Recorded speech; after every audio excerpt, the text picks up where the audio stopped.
El avión aterrizó a las 6 de la mañana. 6 de la mañana de un martes ordinario, con el sol apenas asomando sobre el horizonte y la ciudad todavía dormida debajo de las nubes. Desde la ventanilla del avión, mientras descendíamos, podía ver las luces de la ciudad extendiéndose como un mapa de promesas cumplidas y no cumplidas. Luces de casas donde la gente dormía, donde las familias respiraban juntas en la oscuridad, donde la vida seguía su ritmo normal sin saber que yo regresaba después de 8 años. 8 años. Me llamo Sebastián Morales. Tengo 34 años. Soy dueño de una empresa de tecnología en Toronto que vale más de lo que habría podido imaginar cuando salí de este país con 26 años y $150 en el bolsillo. Tengo apartamento en el centro de la ciudad canadiense, carro del año, ropa cara, el tipo de vida que la gente llama exitosa cuando la ve desde afuera. Desde adentro, a veces se siente diferente. Pero eso es otro tema. Regresé por ella. Por la única razón que habría podido hacerme dejar mi trabajo, mis reuniones, mis compromisos, mis excusas de siempre. Regresé porque mi vecina de infancia, la señora Carmen que vivía 3 casas abajo de donde crecí, me llamó hace 4 días. No tenía mi número, lo había conseguido a través de un primo lejano, buscando durante semanas, según me dijo. La señora Carmen tiene 70 años y nunca ha usado internet, pero encontró la manera de encontrarme porque sentía que no tenía otra opción. Sebastián, me había dicho, con esa voz que reconocí inmediatamente a pesar de los años, tu mamá necesita que vengas. Necesita que vengas ya. ¿Qué pasó? Está enferma. Un silencio que duró demasiado para ser tranquilizador. No está enferma del cuerpo, dijo finalmente. Pero Sebastián, la casa, la situación en que está viviendo tu madre, hijo, necesitas venir a verlo tú mismo porque si te lo digo por teléfono no me vas a creer. No dormí en todo el vuelo. 8 horas mirando la oscuridad del océano debajo, con las palabras de la señora Carmen girando en mi cabeza como una rueda que no podía detener. Mi madre, Elena Morales, 68 años, la mujer que había trabajado toda su vida limpiando casas ajenas para que yo pudiera estudiar, comer, tener zapatos decentes para ir a la escuela. La mujer que había sacrificado cada peso que ganaba en mi educación con la convicción absoluta de que su hijo llegaría lejos. Y llegué lejos. Eso no era el problema. El problema era que cuando llegué lejos, la dejé atrás. Al principio no era intención. Al principio era circunstancia, el trabajo nuevo que absorbía todo, el país nuevo que requería toda mi energía para adaptarme, el idioma, la cultura, el clima que me congelaba el alma los primeros años. Llamaba cada semana, luego cada 2 semanas, luego cuando podía, que era cada vez menos seguido. Enviaba dinero. Eso me decía que estaba cumpliendo. Transferencias regulares que ella nunca pedía, pero que yo enviaba convencido de que el dinero resolvía la distancia. Que los pesos en su cuenta bancaria compensaban mi ausencia. Que ser proveedor era lo mismo que ser hijo. Qué equivocado estaba. Las llamadas fueron espaciándose hasta convertirse en mensajes de texto cortos. Luego en mensajes de voz que enviaba mientras hacía otras cosas, caminando hacia una reunión, esperando el metro, con la mitad de mi atención en otra parte. Mamá, ¿cómo estás? Todo bien por acá. Ya te llamo con más calma. Pero la calma nunca llegaba. El último año casi no habíamos hablado. Ella había dejado de responder mis mensajes con la misma velocidad de antes. Yo lo había interpretado como que estaba bien, que tenía su vida, que no me necesitaba. Me convenía interpretarlo así. La señora Carmen me había dicho la verdad que yo no quería ver. La casa donde creció necesitaba que yo fuera. El taxi desde el aeropuerto tardó 40 minutos en llegar al barrio de mi infancia. 40 minutos de calles que reconocía y no reconocía al mismo tiempo, de cambios graduales que 8 años producen en un lugar, de comercios nuevos donde había otros que ya no existían, de edificios renovados junto a paredes que se seguían cayendo igual que siempre. El barrio de San Isidro. No el peor de la ciudad, no el mejor. El tipo de barrio donde la gente trabaja duro y tiene poco, donde los niños juegan en la calle porque no hay parques, donde los vecinos se conocen porque no hay más remedio y eso a veces se convierte en algo bueno. Me había ido de aquí con una mochila y la certeza de que regresaría triunfante, que regresaría con suficiente dinero para cambiar la vida de mi madre completamente, que la sacaría de esta casa pequeña, de este barrio, de esta vida de esfuerzo que no merecía. Tenía el dinero ahora. Lo había tenido durante años, pero nunca había regresado a usarlo como prometí.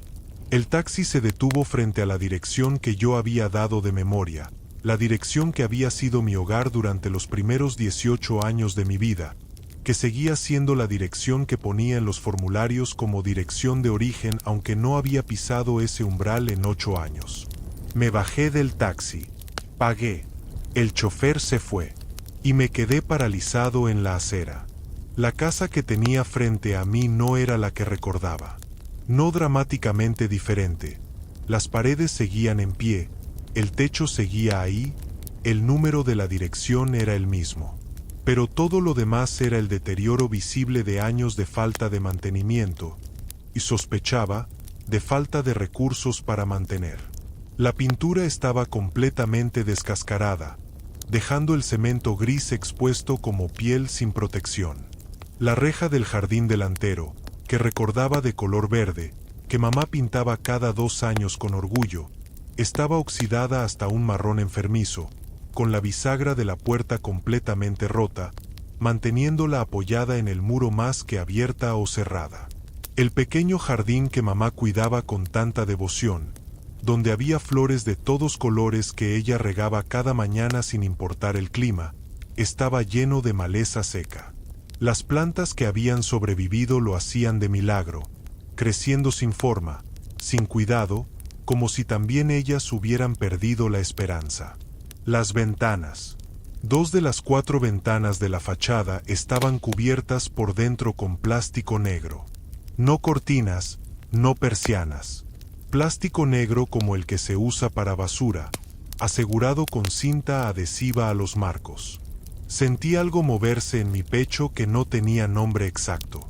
Una mezcla de dolor y vergüenza y algo más oscuro que reconocí lentamente como culpa. No la culpa superficial de quien sabe que podría haber llamado más seguido. La culpa profunda de quien entiende que permitió que algo importante se deteriorara mientras miraba hacia otro lado. Di un paso hacia la puerta. Luego otro. Toqué. Golpeé suavemente, como si tuviera miedo de lo que respondería. Silencio. Luego, después de lo que pareció un tiempo demasiado largo, pasos. Pasos lentos, cuidadosos, los pasos de alguien que se mueve con precaución en su propio espacio. La puerta se abrió.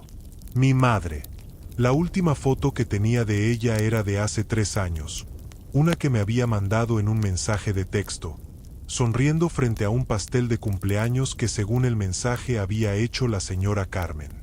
En esa foto se veía mayor que como la recordaba, pero todavía ella. Todavía la mujer fuerte y activa que yo había dejado.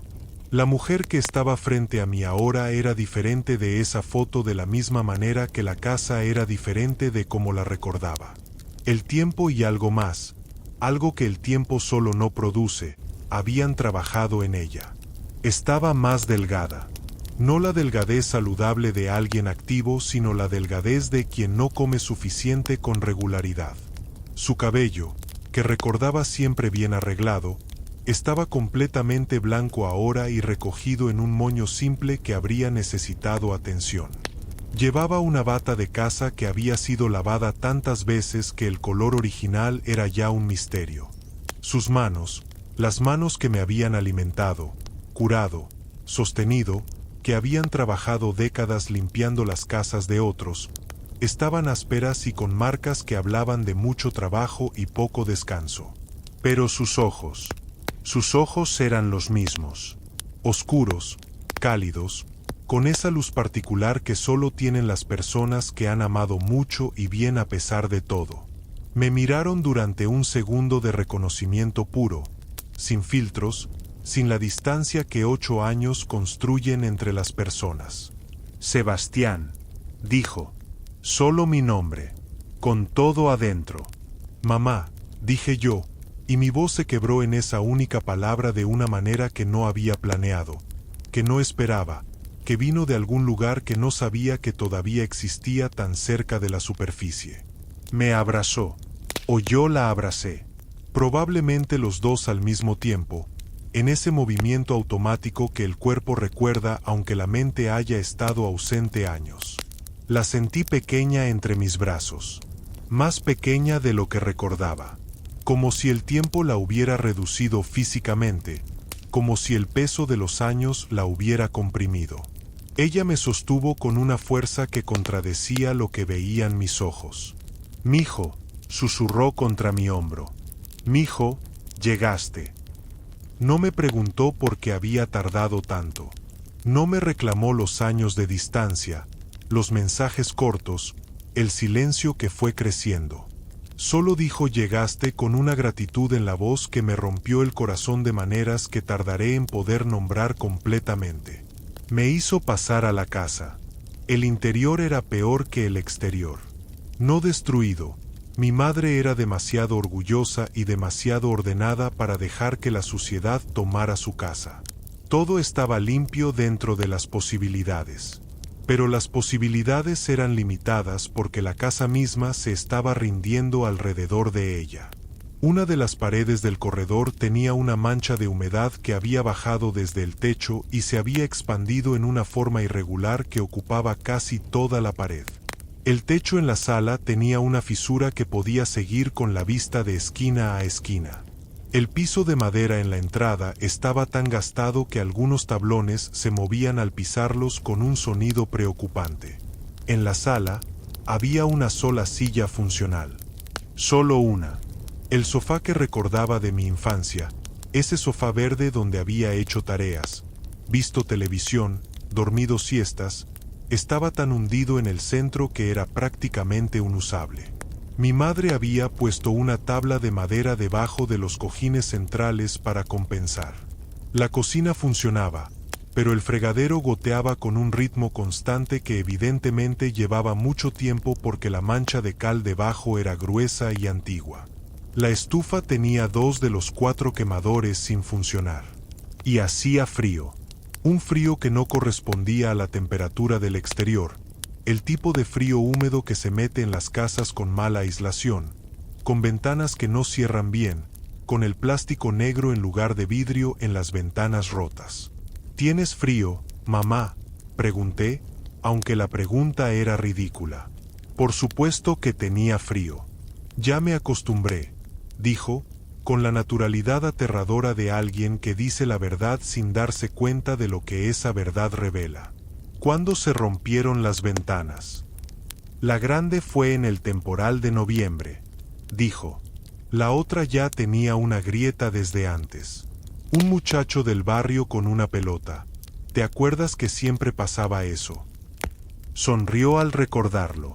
Sonrió con genuina nostalgia mientras me contaba que llevaba meses con plástico negro en lugar de vidrio porque el vidrio costaba y el dinero no alcanzaba.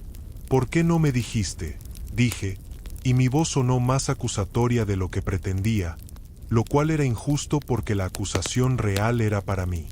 No quería molestarte, dijo simplemente. Siempre estás tan ocupado. Siempre estás tan ocupado. 4 palabras que describen perfectamente cómo había organizado mis prioridades durante 8 años. ¿El dinero que te enviaba?, pregunté, necesitando entender. Su expresión cambió ligeramente. No de culpa sino de algo más complejo. Aquí, Sebastián, dijo, y me llevó al cuarto que había sido su habitación. En el cuarto había una caja de cartón en el armario. La abrió y me mostró el contenido. Eran sobres. Docenas de sobres. Los abrí con manos que no estaban completamente firmes. Comprobantes de transferencia bancaria. Los míos. Todos los que había enviado durante años. Algunos cobrados, muchos sin cobrar. Y entre ellos, recibos de pagos, deudas médicas, facturas de servicios, reparaciones urgentes que no habían podido esperar. Usé lo que necesitaba, dijo mamá. El resto lo fui guardando. ¿Por qué no lo usaste en arreglar la casa? ¿Las ventanas? ¿El techo? Me miró con esa calma de personas que han pensado mucho sobre algo. Porque el dinero que tú mandas es para emergencias reales. Mijo, no quería gastarlo en cosas de la casa cuando no sabía si ibas a necesitarlo tú algún día. ¿Y por qué? Se detuvo. Porque arreglar la casa con ese dinero se sentía como aceptar que no ibas a volver a hacerlo tú. Sus palabras me golpearon con la precisión de algo que ha estado esperando años el momento correcto para aterrizar. Había estado enviando dinero como sustituto de mi presencia, y ella lo sabía. Lo había sabido todo el tiempo. Y en su sabiduría silenciosa y dolorosa, había guardado ese dinero esperando que yo regresara y lo usara como debía usarse, con mis propias manos, con mi presencia, con mi hijo aquí en lugar de al otro lado del océano. Mamá, dije, y no pude continuar. No llores, dijo, poniendo su mano en mi brazo. Su mano áspera, trabajada, la mano de toda una vida de esfuerzo. No llores, mijo, ya llegaste. Ya estás aquí. Me senté en el borde de su cama porque mis piernas no estaban cooperando completamente. Miré la habitación, la cama sencilla, el armario viejo, la foto enmarcada en la mesita de noche. Me acerqué a verla mejor. Era una foto mía, de cuando tenía tal vez 20 años, antes de irme. Sonriendo a la cámara con esa sonrisa de quien todavía no sabe lo que le espera. Esa foto en su mesita de noche, mirándola cada noche antes de dormir, cada mañana al despertar, mientras yo dormía en mi apartamento canadiense sin pensar en ella durante semanas enteras. ¿Cuándo fue la última vez que dormiste bien?, le pregunté. Duermo bien, dijo. Mamá, hace frío en esta casa. Las ventanas están rotas. El techo. Sebastián. Su voz era gentil pero firme. Sobreviví cosas más difíciles que el frío. Lo que no sobrevivía bien era no saber cómo estabas. Si eras feliz, si estabas bien, eso sí me quitaba el sueño. Me quedé en silencio, procesando el peso de lo que decía. ¿Eres feliz allá?, preguntó. Era una pregunta simple, directa. La pregunta de una madre que después de todo lo demás, lo que más quería saber era si su hijo era feliz. Estaba bien, dije, pero no creo que era lo mismo que feliz. Asintió como si eso confirmara algo que ya sabía. ¿Y ahora?, preguntó. Miré la habitación pequeña, la casa deteriorada, a esta mujer que había dado todo por mí y que se había quedado sola en una casa que se caía lentamente mientras yo construía mi éxito al otro lado del mundo. Ahora tengo mucho trabajo que hacer, dije. La primera sonrisa real que le vi desde que llegué cruzó su rostro. Siempre fuiste bueno para el trabajo, mijo, dijo. Eso también te lo enseñé yo. Afuera, el sol había terminado de salir y el barrio de San Isidro estaba completamente despierto. Podía escuchar los ruidos de la vida cotidiana, niños yendo a la escuela, vecinos saludándose, el ruido familiar de un barrio que sigue siendo barrio sin importar cuánto tiempo pases lejos. Había regresado. 8 años tarde, pero había regresado. Y la casa que me esperaba estaba rota, y la mujer que me esperaba estaba cansada, y el hijo que había prometido volver triunfante había tardado demasiado en cumplir. Pero estaba aquí ahora. Y lo que venía después dependía completamente de lo que decidiera hacer con ese ahora. Esa primera mañana no dormí. No podía. Me quedé sentado en la única silla funcional de la sala, con una taza de café que mamá había preparado, café de olla, el mismo que había tomado toda mi infancia, el mismo aroma que de alguna manera había sobrevivido intacto a través de todos los años. Y miré la casa con la misma atención con que habría mirado un problema de negocios que necesitaba solución urgente. Pero esto no era un problema de negocios. Era algo que dolía de una manera que los problemas de negocios nunca duelen. Hice una lista mental. El techo con su fisura estructural que podría empeorar con las lluvias. Las 2 ventanas con plástico negro que dejaban pasar el frío. La pared con humedad que hablaba de una filtración sin resolver. El fregadero goteando. La estufa con 2 quemadores muertos. El sofá hundido que era básicamente inútil. El piso con tablones sueltos que eran un peligro real para alguien de la edad de mamá. Todo eso era la parte visible. La parte que podía ver con mis ojos. La parte que más me preocupaba era la invisible. El cansancio en sus movimientos. La manera en que calculaba cada gesto, cada paso, con la economía de alguien que ha aprendido a no gastar energía innecesariamente. La delgadez que no era natural sino producto de meses, tal vez más, de no comer suficientemente bien. Mamá se levantó a las 6 de la mañana con la puntualidad de toda su vida. Me encontró en la silla y no dijo nada sobre que evidentemente no había dormido. Solo preguntó si quería más café. Mamá, ¿qué comes normalmente?, pregunté mientras ella encendía los 2 quemadores funcionales de la estufa. Lo de siempre, dijo, con esa vaguedad que reconocí como evasión amable. ¿Qué es lo de siempre? Abrió la alacena. No dramáticamente, no para mostrarme algo, solo porque necesitaba algo de ahí. Pero yo miré, y lo que vi me apretó el pecho. Arroz, frijoles, 2 latas de atún, un paquete de galletas, aceite, sal. Eso era básicamente todo. ¿Cuándo fue la última vez que fuiste al mercado?, pregunté. Fui la semana pasada. ¿Y esto es lo que compraste? Se volteó hacia mí con esa expresión de dignidad suave que siempre había tenido. Sebastián, soy una mujer sola. No necesito mucho. Necesitas comer bien, dije. ¿Cómo bien? Mamá. Mi voz salió más firme de lo que pretendía. No me digas que comes bien cuando la alacena tiene arroz y frijoles y nada más. Un silencio.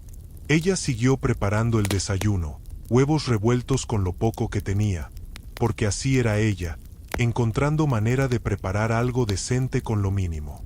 El dinero alcanza para lo que alcanza, dijo finalmente. Y no quiero gastar lo que tú mandas en comida si puedo arreglármelas. Estás ahorrando el dinero que mando para no gastarlo en comida, dije, incredulidad mezclada con algo más complicado. Estoy ahorrando para cuando realmente lo necesite, dijo con una lógica que tenía su propio sentido doloroso. Para una enfermedad, para una emergencia. La comida la puedo resolver yo sola. Mamá, comer bien no es un lujo, es lo mínimo. El mínimo me ha mantenido viva hasta ahora, respondió, con esa calma que era peor que cualquier argumento. Desayunamos en silencio. Los huevos estaban buenos. Siempre había sido buena cocinera, capaz de hacer extraordinario lo ordinario. Pero yo comía con la conciencia de que esto no era elección sino circunstancia. Después del desayuno, tomé mi teléfono. ¿A quién llamas?, preguntó mamá.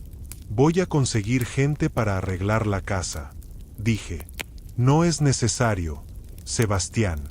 La casa está. Mamá. La miré directamente.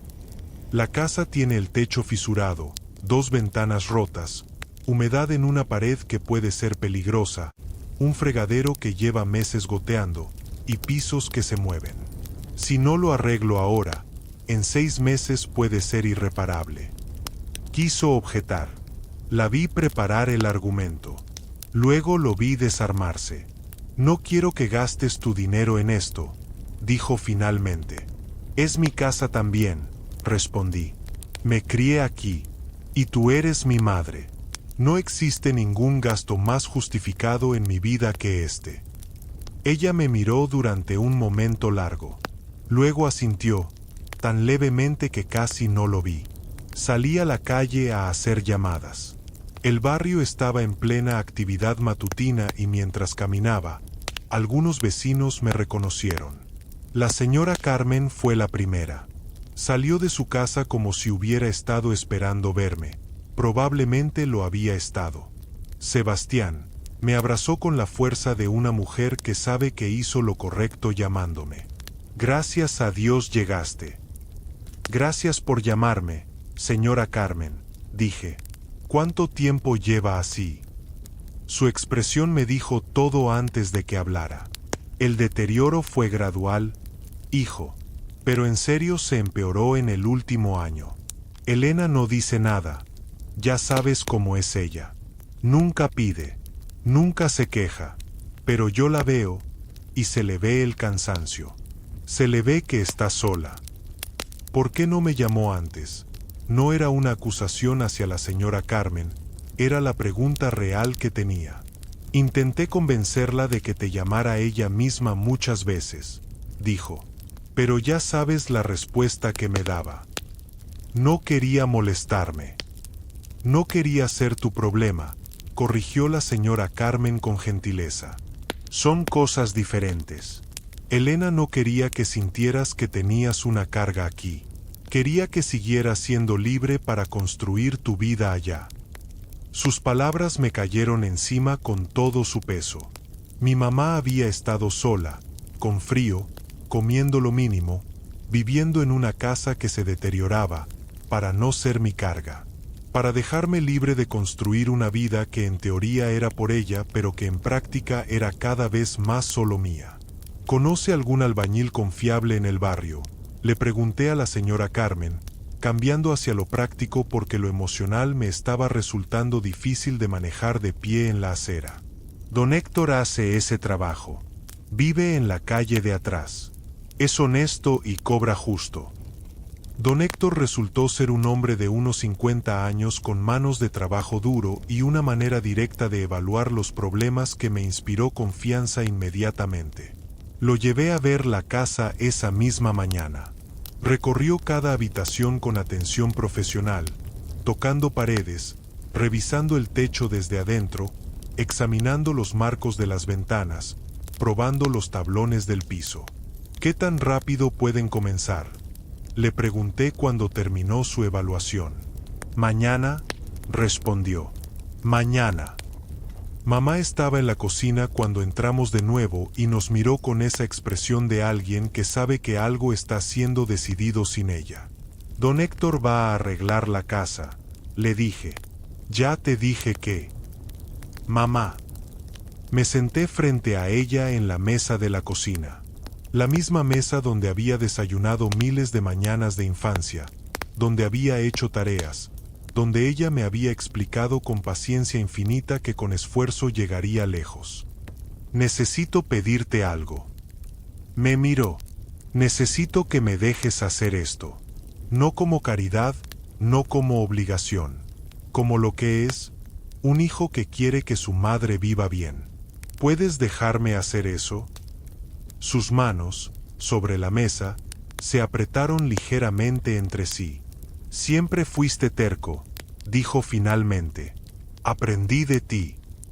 Algo en su rostro se suavizó. Está bien, dijo. Pero Sebastián, el trabajo de la casa no es lo que más importa.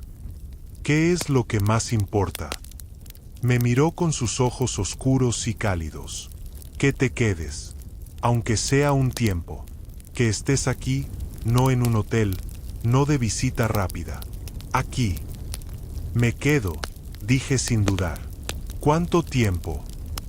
El tiempo que necesite para resolver todo esto. Y mamá. Tomé su mano entre las mías. Áspera, pequeña, cansada. Cuando termine de arreglar la casa, quiero hablar sobre el futuro. sobre cómo van a ser las cosas de ahora en adelante, porque lo que estaba pasando antes no puede seguir. Asintió. Luego, con una delicadeza que me sorprendió, volteó su mano y apretó la mía. «Ya te dije», murmuró, «lo único que necesitaba era que llegaras». Los siguientes días fueron un torbellino organizado. Don Héctor llegó a las 7 de la mañana del día siguiente con 2 ayudantes y una lista de materiales que yo había pagado la tarde anterior. Comenzaron por el techo, lo más urgente, lo que no podía esperar. Mientras ellos trabajaban arriba, yo fui al mercado. No a la tienda pequeña de la esquina donde mamá compraba lo mínimo para estirar el presupuesto. Al mercado grande, con frutas y verduras frescas, con carne y pescado, con todo lo que una cocina necesita para preparar comida real y nutritiva. Gasté más de lo que gasto normalmente en una semana de comida en Toronto. Y mientras empujaba el carrito, pensé en todos los meses que ella había comprado arroz y frijoles para no molestarme. Cuando regresé con las bolsas, mamá me miró con una mezcla de sorpresa y algo que tardé en identificar como emoción contenida. «¿Todo eso es para nosotros?», preguntó. «Para esta semana», dije. «La siguiente compramos más». «Sebastián, es demasiado». «Es lo normal», respondí. «Es lo que debería haber sido siempre». Cocinamos juntos ese día. No yo cocinando mientras ella miraba, sino juntos, como hacíamos cuando era niño y ella me enseñaba que cocinar era cuidar a las personas. Me recordó los nombres de las especias que yo había olvidado, los trucos que hacían que la comida simple supiera a algo más que sus ingredientes. «¿Todavía cocinas allá?», preguntó mientras picaba verduras. «Casi nunca», admití, «como fuera principalmente. O pido comida a domicilio». «¿Y eso te gusta?». «Es conveniente». «No te pregunté si era conveniente. Te pregunté si te gustaba». Me detuve. «No, no especialmente». Ella asintió como si eso confirmara algo. «La conveniencia no alimenta el alma. Solo alimenta el cuerpo cuando tienes prisa». Esa tarde, mientras don Héctor y sus ayudantes trabajaban en el techo y el sonido de herramientas llenaba la casa, mamá y yo nos sentamos en la sala, yo en la silla funcional, ella en el sofá con la tabla de madera debajo, y hablamos. Hablamos de verdad. No los mensajes de texto cortos ni las llamadas de 5 minutos donde yo preguntaba cómo estaba y ella decía bien sin importar cómo estuviera. Hablamos de las cosas que habían pasado en 8 años. Me contó sobre los vecinos que habían muerto, sobre los que se habían ido, sobre los cambios del barrio. Me contó sobre sus rutinas, sobre los libros que leía, sobre el grupo de señoras con el que había cosido por años hasta que una por una fueron dejando de venir porque la vida de cada una se fue complicando. «¿Tienes amigas todavía?», pregunté. «La señora Carmen», dijo, «y la señora Dolores, 2 cuadras arriba. Las demás». Se encogió de hombros. «La vida separa a las personas. ¿Extrañas tener más compañía?». Me miró directamente. «Extraño tener a mi hijo cerca». No había acusación en sus palabras. Solo verdad simple y directa. «Lo sé, mamá. Y lo siento». «No quiero disculpas», dijo. «Las disculpas son para cuando algo terminó. Esto no terminó. Esto está comenzando de nuevo. ¿O no?». «Sí», dije. «Está comenzando de nuevo». En la noche del tercer día, sentado en el patio trasero de la casa mientras mamá dormía, llamé a mi socio en Toronto, Carlos, que había construido la empresa conmigo desde el principio y que conocía mi vida con la precisión de alguien que ha compartido 10 años de trabajo intenso. «¿Cómo está tu mamá?», preguntó antes de que yo dijera nada sobre negocios. Le conté lo que había encontrado. La casa, la situación, los años de silencio que habían producido este deterioro. Carlos escuchó sin interrumpir. Luego dijo, ¿cuánto tiempo necesitas? No sé todavía. Sebastián, lleva 10 años sin tomarte vacaciones reales. Y la empresa puede funcionar sin ti unas semanas.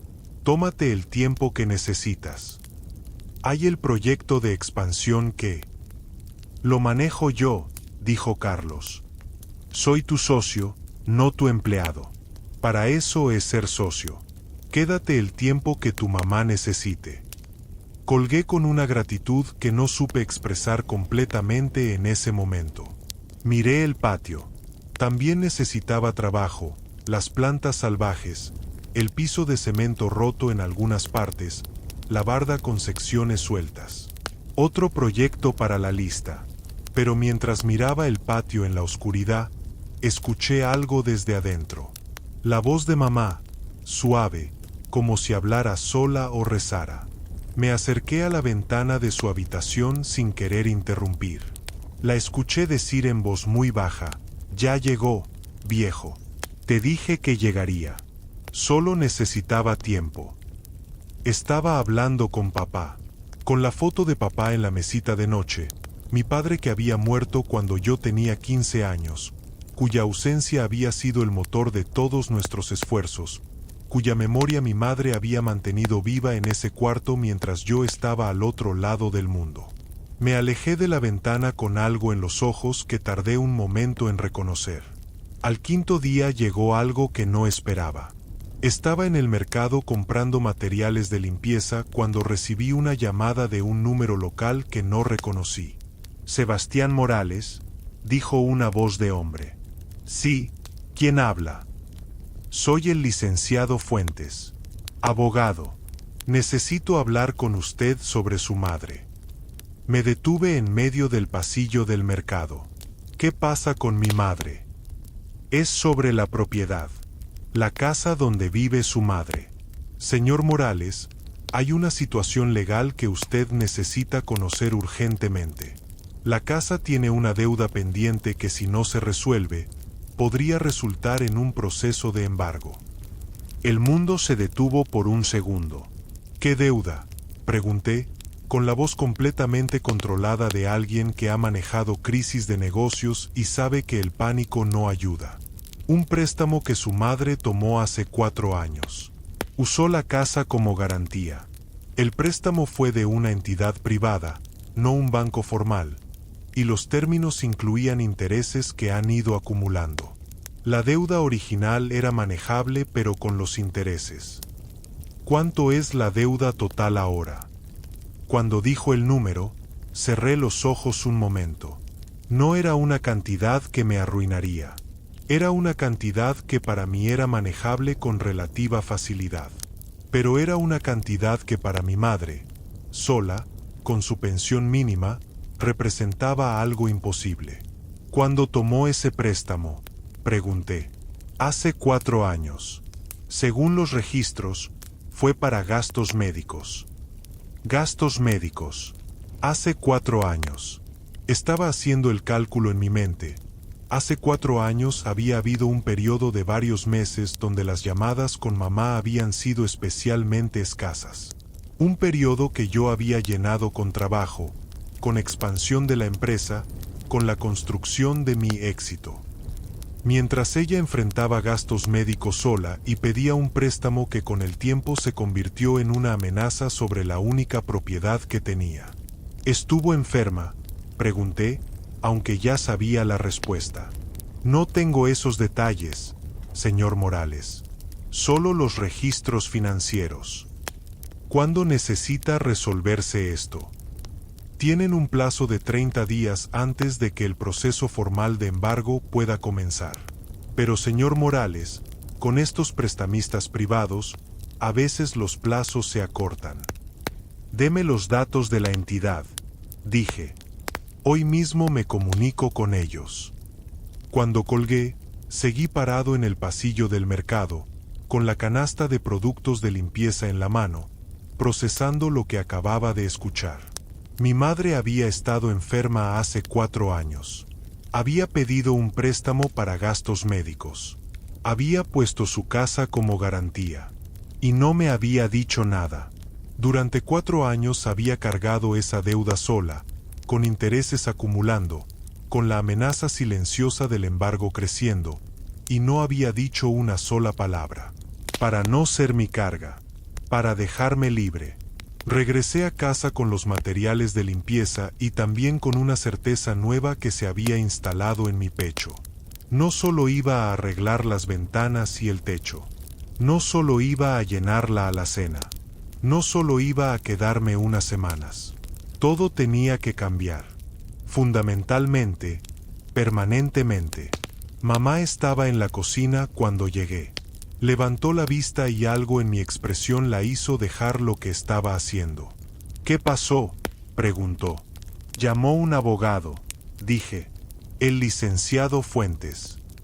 Vi el color abandonar su rostro. Sebastián. Mamá, ¿por qué no me dijiste que estuviste enferma hace 4 años?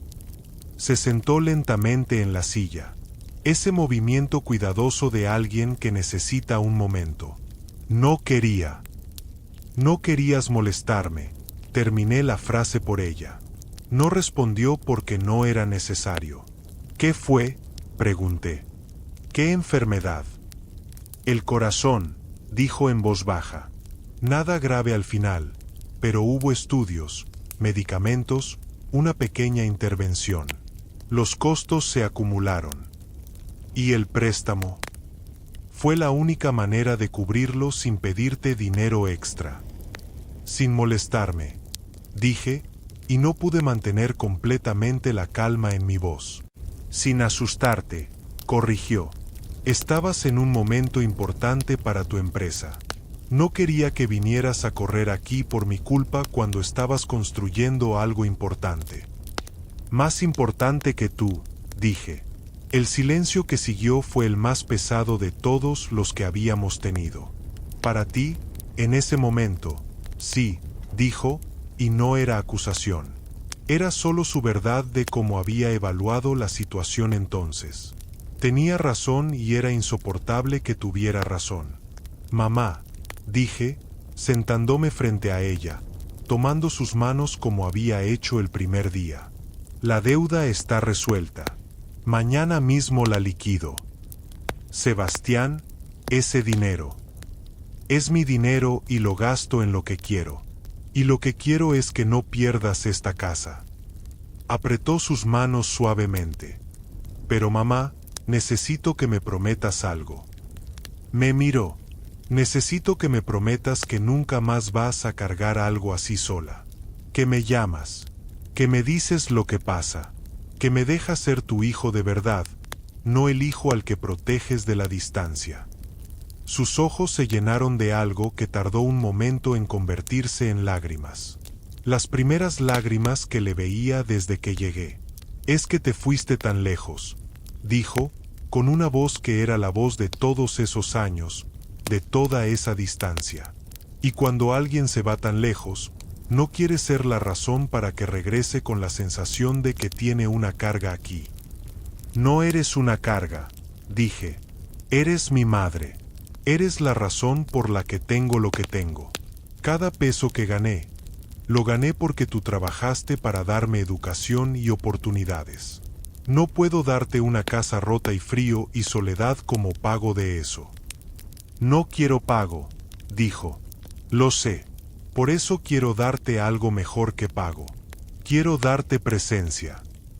Las lágrimas corrían por su rostro ahora sin que intentara detenerlas, lo cual en mi madre era extraordinario porque era una mujer que raramente lloraba frente a otros. ¿De verdad te quedas?, preguntó. De verdad me quedo, dije, y mientras lo decía, sentí algo resolverse en mí también. Una tensión que había estado cargando sin reconocerla completamente. La tensión de alguien que construye lejos de sus raíces y siente el peso de esa distancia aunque aprenda a ignorarlo. ¿Y tu empresa?, preguntó. Sigue funcionando. Para eso tengo un socio. Una pausa. Y mamá, hay cosas sobre mi empresa que necesito contarte. Cosas sobre lo que podría significar para ambos. Pero eso puede esperar. Primero arreglamos la casa. Primero resolvemos la deuda. Primero.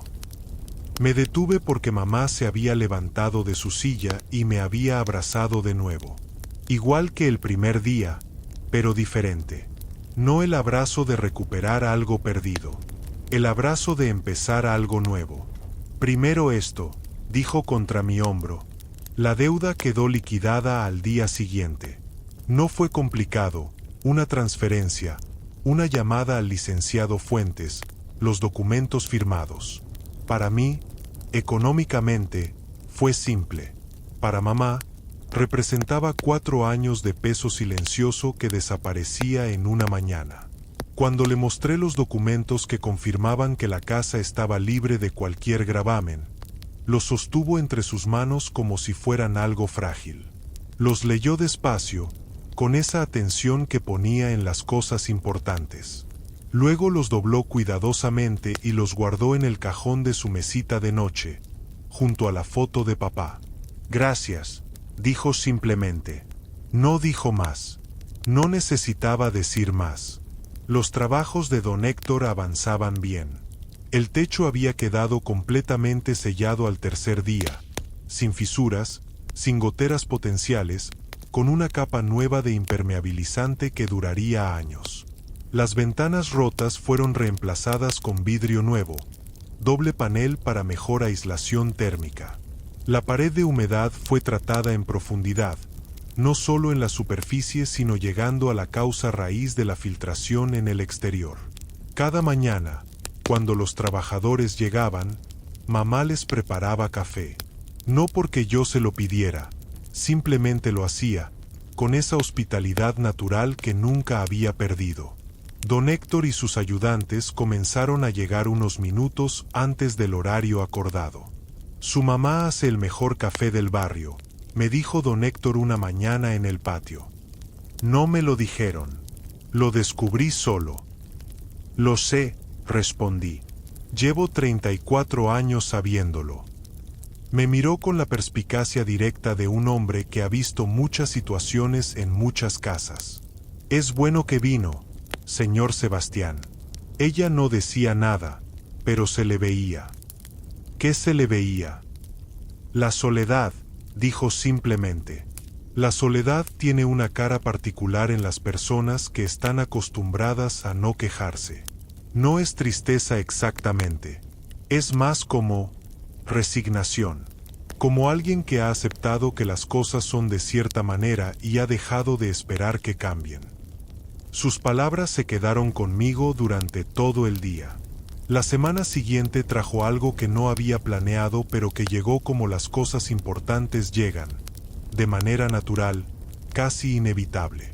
Estaba trabajando desde la sala en mi laptop, en una videoconferencia con Carlos y el equipo de Toronto, cuando escuché a mamá en la cocina hablando con alguien. Voces de mujer, risas breves. Me asomé discretamente. Era la señora Carmen y la señora Dolores, sus 2 vecinas amigas.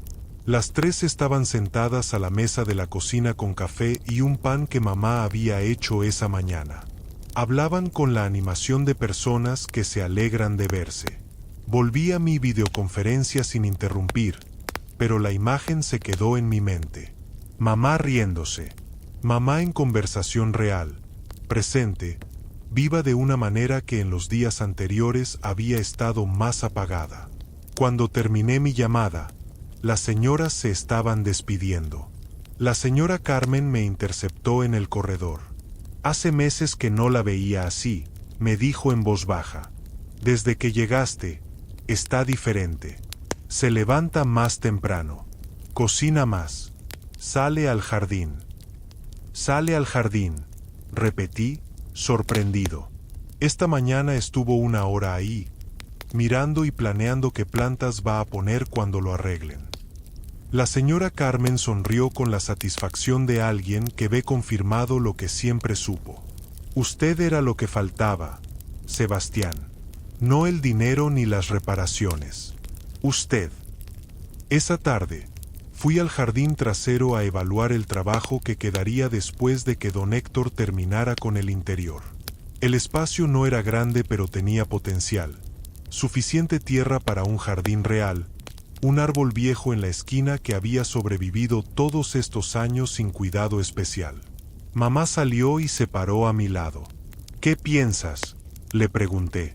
Pienso que con trabajo puede quedar bonito. Señaló diferentes áreas. Aquí siempre tuve rosas. Allá había una mata de hierbabuena que tu papá plantó. Y en esa esquina. La esquina donde yo cavé un hoyo cuando tenía 7 años porque quería buscar un tesoro, dije. Se rió. Una risa completa, sin reservas, la primera que le escuchaba realmente así desde que llegué. Y encontraste una raíz y dijiste que era el tesoro, recordó. Le pusiste nombre. ¿Cómo le pusiste? Gustavo, dije, y no sé por qué recordaba ese detalle perfectamente. Le puse Gustavo. Gustavo la raíz, repitió mamá, todavía riendo. Tu papá decía que ibas a ser inventor porque tenías mucha imaginación. Nos quedamos ahí un momento, en ese jardín necesitado de trabajo, con la memoria de papá entre nosotros de la manera en que está entre las personas cuando alguien que amaban murió demasiado pronto. ¿Le cuentas cosas a papá?, le pregunté. En las noches, a la foto. No se sorprendió de que lo supiera. Sí, siempre. Es una costumbre que se me hizo sola. Una pausa. ¿Te parece raro? Me parece que lo amabas mucho, dije. Lo amo todavía, corrigió. El amor no se conjuga en pasado cuando alguien se va. Al menos el mío no. Trabajamos juntos esa tarde limpiando el jardín. Yo haciendo el trabajo físico, arrancar la maleza, mover las piedras sueltas, nivelar la tierra, mientras ella dirigía con la autoridad de alguien que conoce ese espacio desde hace décadas. Era trabajo simple y satisfactorio de una manera que el trabajo frente a la pantalla raramente es. A los 15 días de mi llegada, la casa estaba transformada. El techo sellado, las ventanas nuevas que cerraban bien y dejaban pasar la luz sin dejar entrar el frío. La pared de humedad tratada y pintada. El fregadero sin goteras. La estufa con los 4 quemadores funcionando. El piso con los tablones problemáticos reemplazados. Las paredes interiores con una mano nueva de pintura. Mamá había elegido el color, el mismo beige cálido que había tenido siempre, porque algunas cosas no necesitan cambiar para mejorar. El sofá hundido fue reemplazado. Llevé a mamá a elegirlo, no a una tienda de lujo, a una tienda normal de buen mueble donde ella pudiera sentarse en varias opciones y decidir cuál le parecía más cómoda. Eligió uno verde, similar al que había tenido siempre. ¿Por qué verde otra vez?, le pregunté. Porque me gusta el verde, dijo con una simpleza que no admitía más discusión. El jardín quedó para el final. Pasamos un sábado completo trabajando en él, mamá y yo, con tierra nueva, abono, y las plantas que había elegido en el vivero del barrio. Rosas en el área que señaló, hierbabuena en el rincón de papá, flores de temporada en los bordes. Cuando terminamos, sudados y con tierra en las manos, nos sentamos en el borde del patio a mirar el resultado. Tu papá estaría feliz, dijo mamá. Tú estás feliz, observé. Me miró.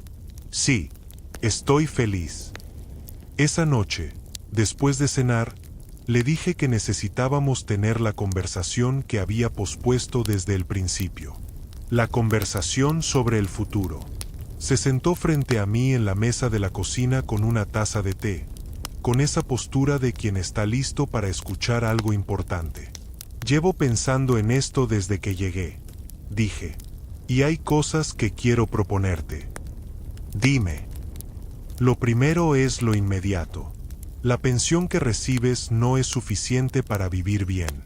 Voy a establecer una transferencia mensual fija, no ocasional como antes, que te permita comer bien, mantener la casa, tener para emergencias y tener para darte algunos gustos. Sin culpa, sin guardarlo para cuando realmente lo necesites. Para usarlo. Abrió la boca. La detuve gentilmente. Déjame terminar. Segundo, necesito que vayas al médico. Un chequeo completo. Si tuviste algo del corazón hace 4 años, necesitas seguimiento regular. Lo vamos a arreglar juntos, con médico de confianza, con los estudios que hagan falta. Sebastián. Déjame terminar, repetí. Tercero, y esto es lo más importante. Espero. Llevo 2 semanas aquí y he entendido algo que debí entender hace años. Mi vida allá es exitosa económicamente, pero no es completa.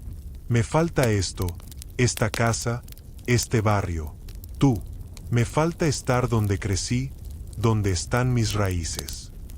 ¿Qué estás diciendo?, preguntó, y había algo en su voz que era cuidado, como si no se atreviera a interpretar mis palabras de la manera que quería interpretarlas. Estoy diciendo que voy a hacer cambios en mi empresa que me permitan pasar más tiempo aquí. No todo el tiempo, no de inmediato. La empresa necesita una transición ordenada. Pero el objetivo, en el plazo de 1 año, es dividir mi tiempo. Parte en Toronto, donde sigue estando el centro de la empresa. Parte aquí. Mamá me miraba sin decir nada, con esa atención total que siempre había tenido cuando algo era importante. Y hay algo más que he estado pensando, continué. Aquí en el barrio hay jóvenes que podrían tener acceso a trabajo en tecnología si tuvieran la formación adecuada. He visto el potencial mientras camino por el barrio, mientras hablo con la gente. Quiero explorar si hay manera de hacer algo concreto. Una pequeña oficina, capacitación, oportunidades reales. ¿Aquí? ¿En San Isidro?, preguntó. ¿Por qué no aquí? Pensó durante un momento. Porque la gente con dinero normalmente lleva las oportunidades a los lugares donde ya hay oportunidades. Exactamente por eso tiene sentido hacerlo diferente, dije. Siguió un silencio donde claramente procesaba todo lo que había dicho. Yo esperé, sin presionar. ¿Todo esto lo decidiste en 2 semanas?, preguntó finalmente. Lo pensé en 2 semanas, respondí. Pero creo que lo estaba decidiendo desde mucho antes sin saber que lo estaba decidiendo. ¿Y si te arrepientes?, preguntó, con la honestidad directa que siempre había tenido. ¿Y si extrañas tu vida allá, tu apartamento, tu rutina? Extrañaré cosas, admití. Pero hay cosas que ya extrañaba aquí y ni siquiera sabía nombrarlo. El café de olla, el ruido del barrio, saber los nombres de los vecinos. Hice una pausa. Tu voz todos los días. Sus ojos se llenaron de nuevo, pero esta vez fue diferente. No el llanto de dolor o de años acumulados. Algo más tranquilo, más luminoso. Tu papá siempre dijo que volverías, dijo. No porque lo necesitara yo, sino porque este lugar es parte de ti aunque te hayas ido lejos. Decía que las raíces no se cortan con la distancia, solo se estiran. Era sabio, dije. Era tu padre, respondió, como si eso lo explicara todo.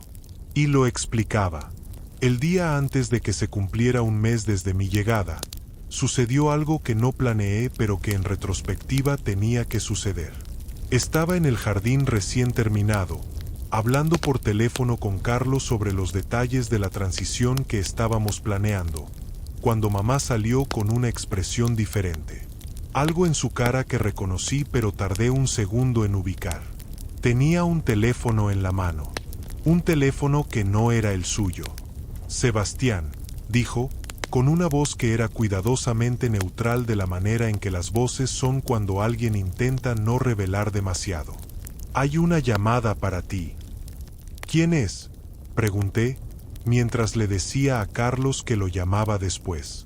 Mamá extendió el teléfono hacia mí sin responder mi pregunta. Sus ojos decían algo que su boca no estaba diciendo. Tomé el teléfono. Hola. Silencio. Luego, una voz. Una voz que reconocí en el instante más profundo y más viejo de mi memoria, antes de que el cerebro pudiera procesar conscientemente, antes de cualquier pensamiento. Sebastián.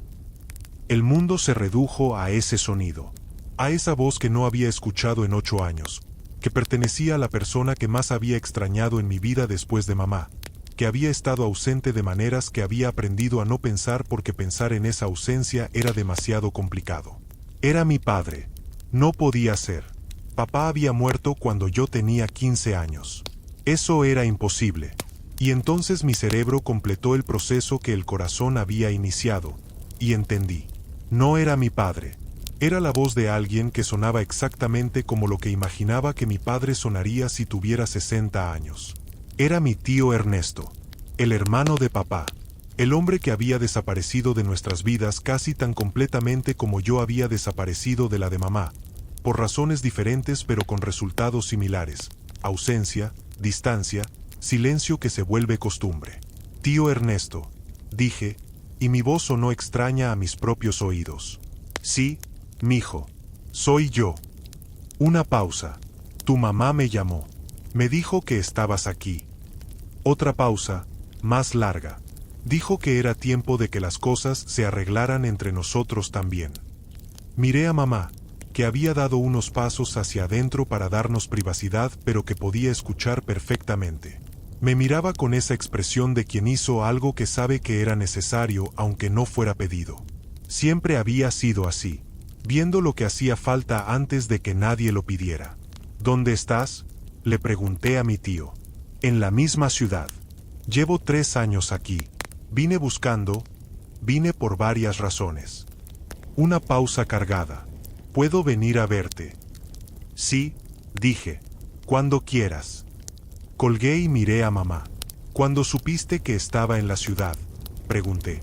Hace 2 meses, dijo. Me lo dijo la señora Carmen, que lo había visto en el mercado. Hizo una pausa. Esperé a que llegaras tú para llamarlo. Pensé que era una conversación que necesitabas tener tú, no yo. ¿Por qué?, pregunté, aunque parte de mí ya sabía la respuesta.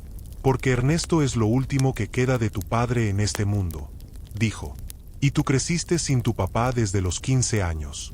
Mereces tener a alguien que lo recuerde, que lo haya conocido como adulto, que pueda contarte cosas de él que yo no puedo. Sus ojos eran directos y cálidos. Mereces tener más familia, Sebastián.